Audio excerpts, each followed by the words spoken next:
Hi, my name is Bingyu. Today I'm very happy to give you this presentation about one photosynthesis paper which was published last year on Science.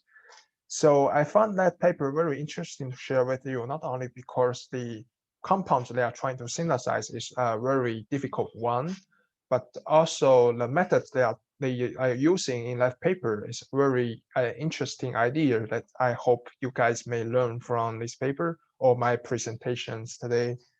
And actually, the compound they are trying to synthesize is actually an analog of a natural product called Taxol, as shown here. So Taxol is actually one type of most commonly used anti-cancer reagent this year.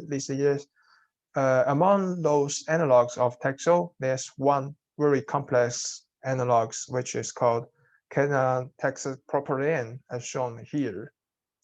So this analog actually has three additional carbon-carbon bonds highlighted in the blue color here. So these three additional carbon-carbon bonds makes the whole structure more difficult to synthesize because you can tell it sort of just makes more rings and generates more cellular centers and even tertiary carbons over here. So it's a very difficult structure for the chemists to work on.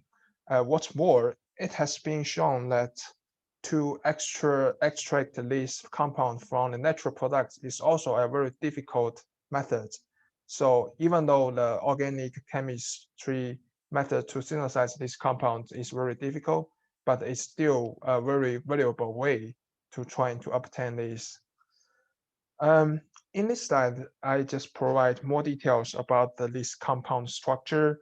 As highlighted in the blue and green color, it has two propylene structure. Besides that, this compound also has 12 sterol centers highlighted in the red color. And what's more, it has a cyclobutane center highlighted in the purple color. As we all know, that cyclobutane is not a very stable structure, especially in such a complex molecule. So all these factors altogether just make these compounds a very difficult target for the organic chemists to work on.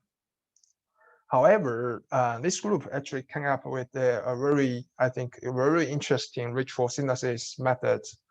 And the synthesis route they propose is starting from a pinnacle coupling, which helps to generate a carbon-carbon bond between these 9 and 10. And we all know that the pinnacle coupling can help to sort of build up a carbon-carbon bond between the two carbonyl carbons. So this is the first step of their proposed ritual synthesis.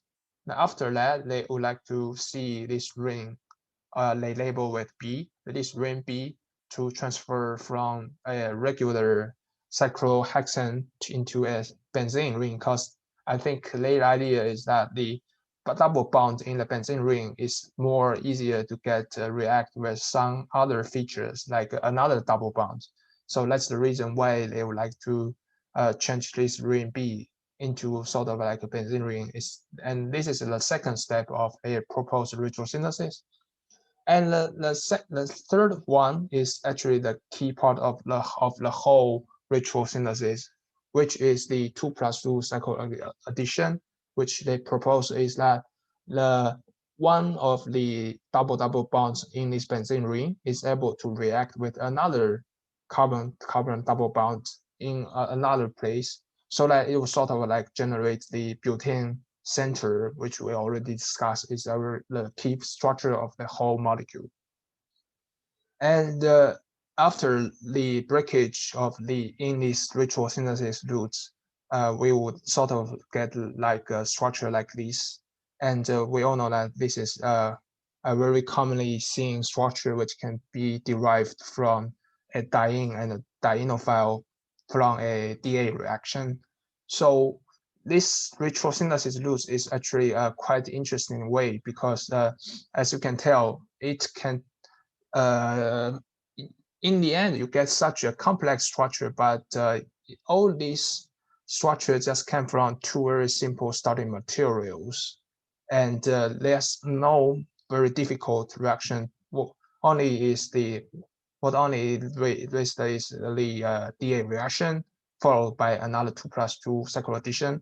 So the whole synthesis is very efficient, and I think this is a very interesting idea to just sort of like provide a good idea how to synthesize the one complex molecule for the future people's purposes.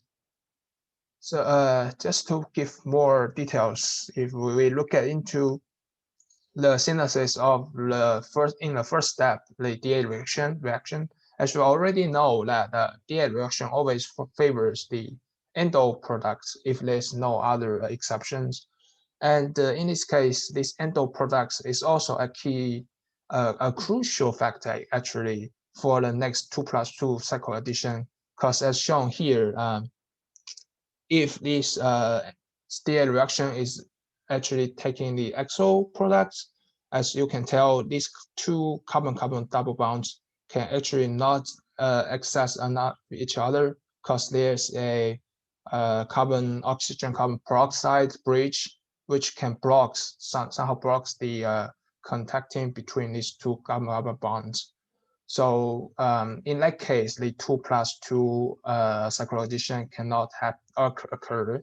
But if this product is actually an endo product, as you can tell from this structure, these two carbon-carbon bonds are actually quite close to each other. So in that case, it is accessible for the following 2+2 cycle addition, which I think is also another interesting fact about this whole synthesis route.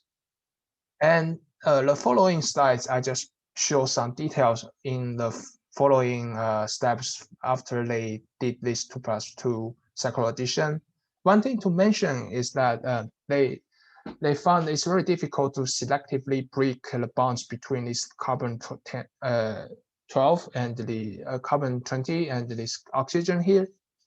So the idea they did this is to first oxidize this carbon, and this is actually accessible, and followed by a Ritschl-Adler reaction to generate the bonds between this carbon 14 and the carbon 20, and followed by the translactonization. It can successfully break these carbon oxygen bonds, and followed by another Adler reaction. So to sort of reobtain the original carbon-carbon bond over here. I feel like this is another idea that we can take to selectively break the carbon and oxygen bonds. And another fact is that they would like to change the configuration over here, this hydroxy group here. So the idea they provide is to first use a sort of like reducing reagent to also chelate with another hydroxy group here to sort of like serve as a factor to change the configuration. And in this whole synthesis, they also shown that these from the very starting DA reaction, if they added some like chiral reagents into the synthesis routes, it is possible to enzymatically control the product. So this is another interesting fact for their whole synthesis routes. So in conclusion, this synthesis is very interesting because it has only two key difficult steps. One is the DA reaction, another one is a 2+2 cycle addition. However, just via these two reactions, it can sort of build up a very complex reaction, which I found is very awesome. And that's it. That's my presentation. Thanks for watching.